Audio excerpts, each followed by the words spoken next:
Hello guys, I am Pammi Jain. आज हम पढ़ेंगे पेयर ऑफ लीनियर इक्वेशंस। अब हमने जो पहले पढ़ा था वो सब क्या था? क्वाड्रेटिक इक्वेशंस, क्यूबिक इक्वेशंस और लीनियर इक्वेशंस भी हमने थोड़ा सा पढ़ा था। क्या होती है लीनियर इक्वेशंस? वो इक्वेशंस जिनके वेरिएबल्स की हाईएस्ट पावर 1 होती है। अब वेरिएबल्स क्या होते हैं? हम जो इक्वेशंस में x देखते हैं, y देखते हैं, ये सब वेरिएबल्स होती है जिनकी वैल्यू हमें पता नहीं होती है, निकालनी होती है। अब देखो इसमें क्या है? Pair of linear equations. इसका मतलब इस चैप्टर में हम दो एक साथ लीनियर इक्वेशंस को लेंगे और उन्हें कंपेयर करके कई चीजें पढ़ेंगे। अब सबसे पहले हम फॉर्मेट पढ़ते हैं लीनियर इक्वेशन का। लीनियर इक्वेशन का जो फॉर्मेट होगा, हम जो इस चैप्टर में पढ़ेंगे वो होगा ax plus by plus c is equals to 0। ये हमारा फॉर्मेट, जिसमें a, b और c जो होते हैं वो कांस्टेंट एक वैल्यू होती है। सपोज करो मेरे पास एक इक्वेशन है 6x plus 5y plus 4 is equals to 0। तो यहाँ पे जो ये 6 है ये a है, यहाँ जो ये 5 है ये b है, यहाँ जो ये 4 है ये c है। सपोज करो कई बार आपको ऐसे इक्वेशन दे देते हैं x minus y is equals to minus का 4। अब ये इक्वेशन है, लीनियर इक्वेशन भी है क्योंकि यहाँ पे x और y वेरिएबल की जो हाईएस्ट डिग्री है वो 1 है। अब यहाँ पे अगर आपको बोल दिया जाए कि a और b और c निकालो, तो a आप निकाल दोगे 1। अब b क्या होगा? b होगा यहाँ -1 है b, क्योंकि हमारा इक्वेशन का फॉर्मेट यहाँ प्लस के साथ था और यहाँ पे क्या आ रहा है? माइनस। इसका मतलब माइनस का 1 हमारा b की वैल्यू है। अब कई बच्चे आप में से c की वैल्यू क्या लिख देंगे? -4, जबकि इक्वेशन का फॉर्मेट क्या था? c उस तरफ नहीं होता है, c इस तरफ होता है, उस तरफ क्या होगा? 0। तो हम ऐसे इस इक्वेशन को करेंगे, क्या करेंगे? ये जो माइनस का 4 है उसको यहाँ लेके आएंगे। ये इक्वेशन हो जाएगी x माइनस वाई और ये माइनस का 4 जब यहाँ आएगा तो क्या बनेगा? प्लस का 4 इज इक्वल्स टू 0। अब देखो इसकी वैल्यूज क्या हुई? a की वैल्यू 1, b की वैल्यू -1, c की वैल्यू क्या है यहाँ? प्लस का 4। तो ये चीज का ध्यान रखना आप लोग। अब हम चलते हैं पेयर के बारे में। पेयर में कितने हैं कि दो लीनियर इक्वेशंस। तो क्या फॉर्मेट होगा उनका? a1x plus b1y plus c1 is equals to 0। और दूसरा क्या होगा? ये एक इक्वेशन है फर्स्ट लाइन की। दूसरी जो इक्वेशन होगी वो होगी a2x plus b2y plus c2 is equals to 0। ये हमारे पास दो लीनियर इक्वेशंस होगी। हम इसी तरीके से इक्वेशंस को कंपेयर करेंगे। अब देखो ये एक लाइन की इक्वेशंस है x और y के अंदर। इसका मतलब इसका कोई ना कोई ग्राफ तो बनेगा। सपोज करो ये एक लाइन है, इसका ऐसा कुछ ग्राफ बनता हो। अब ये दूसरी लाइन है, इसका भी कोई ना कोई ग्राफ बनेगा। अब सपोज करो इसका भी कुछ ग्राफ बनता हो, लाइक ऐसे बनता हो। अब अगर हमने दोनों ग्राफ को एक साथ देखा, मतलब दोनों लाइंस को एक साथ एक ग्राफ पे रिप्रेजेंट किया, तब उन लाइंस का नेचर कैसा है वो हम स्टडी करेंगे इस चैप्टर में। अब हमारे जो कोर्स में है वो 3 टाइप के नेचर है इसको लेकर। या तो दोनों लाइंस कैसे हो आपस में?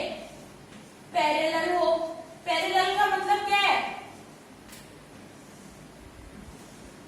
ये देखो ये ग्राफ है जिसपे हम इन दोनों लाइंस को रिप्रेजेंट करेंगे।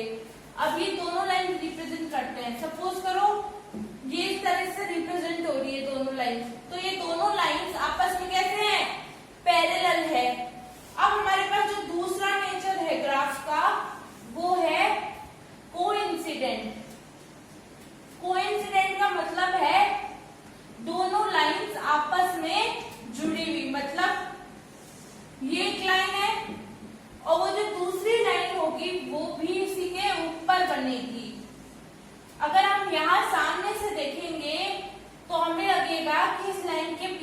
लाइन है ही नहीं, मतलब एक लाइन दूसरी लाइन के ऊपर दिखाई देगी, मतलब जो पॉइंट्स पहली वाली लाइन को सेटिस्फाई करेंगे वही पॉइंट्स दूसरी वाली लाइन को भी सेटिस्फाई करेंगे। ये होती है हमारी कोइंसिडेंट लाइंस। अब तीसरी लाइन जो होती है वो होती है हमारी इंटरसेक्टिंग लाइंस।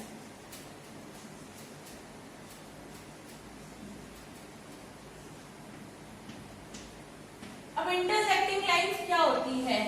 ऐसी लाइंस जो कहीं एक जगह पे मीट करे, जैसे कि ये एक लाइन हो गई, यहां से एक लाइन हो गई। अब ये दोनों लाइंस जो है ये एक जगह कॉमन जगह पे मिल रही है आपस में, इसे हम कहते हैं इंटरसेक्टिंग पॉइंट्स। और ये जो दो लाइंस है इसे हम कहेंगे इंटरसेक्टिंग लाइंस। अब हम बात करते हैं ये लाइंस की कंडीशंस की, हमें पता कैसे लगेगा इक्वेशन को देख के कि भाई ये इंटरसेक्टिंग है, पैरेलल है, कोइंसिडेंट है। तो हम चलते हैं दो इक्वेशंस को लेकर एग्जांपल लेते हैं। एग्जांपल हम पहला लेंगे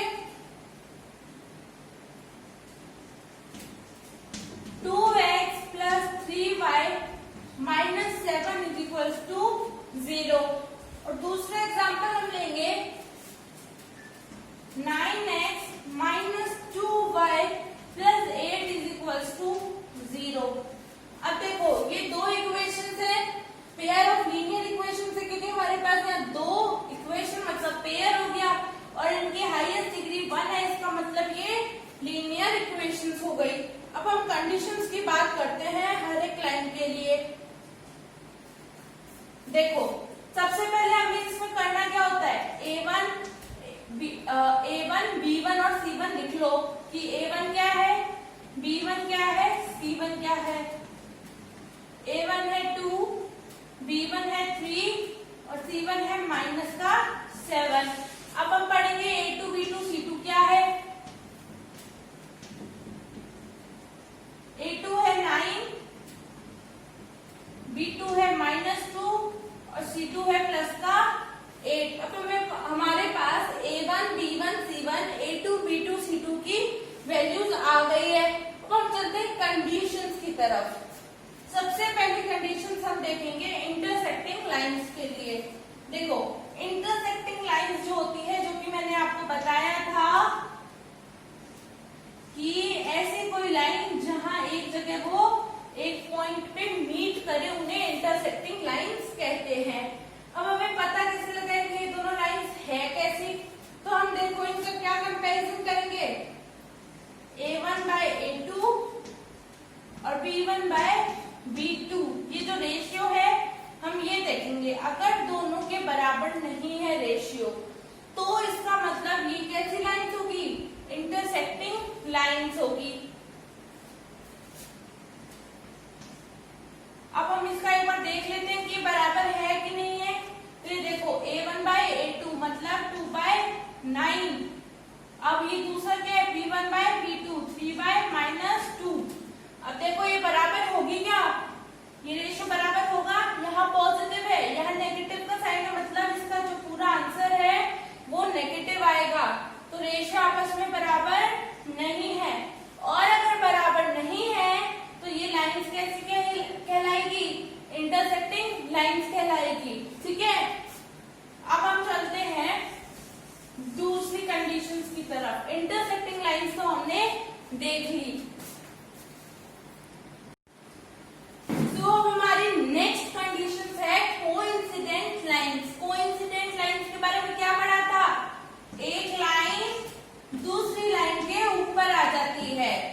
ठीक है, अब देखो क्या हम कैसे पता लगाएंगे इक्वेशन को देख के कि कौन सी लाइंस है।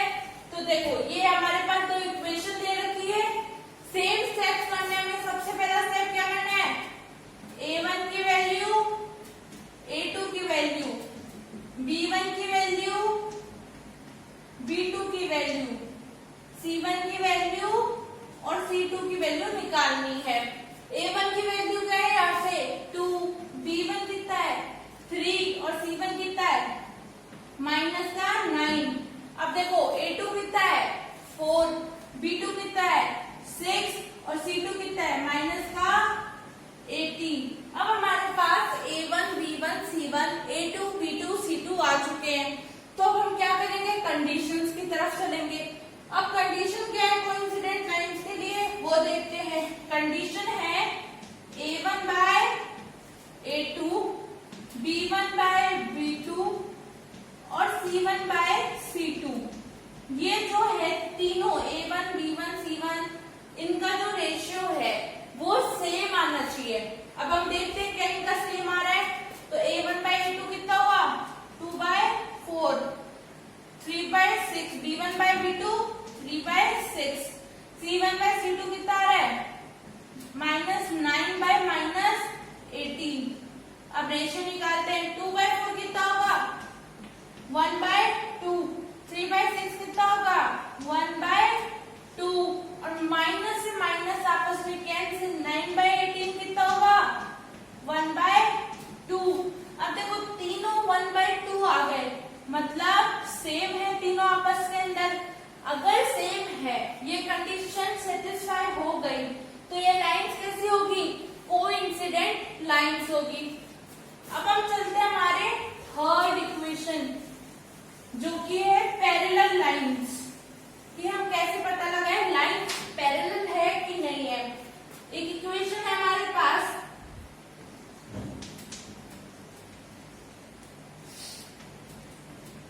x plus 2y minus 4 is equals to 0, और दूसरी है 2x plus 4y minus 12 equals to 0। अब क्या होगा, same steps, A1, B1, C1, A2, B2, C2।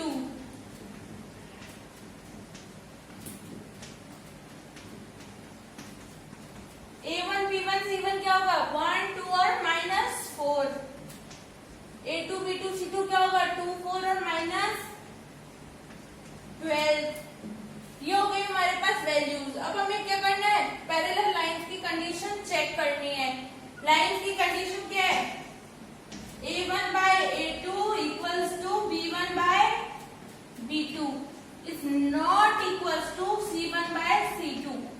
अब ये देखो, ये कंडीशंस आपको याद रखनी पड़ेगी तीनों लाइंस की।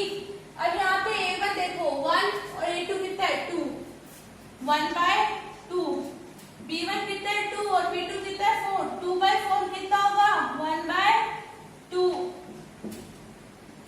C1 C2 कितने हैं, -4 बाय -12, माइनस से माइनस कैंसिल, और 4 बाय 12 कितना होता है, 1 बाय 3।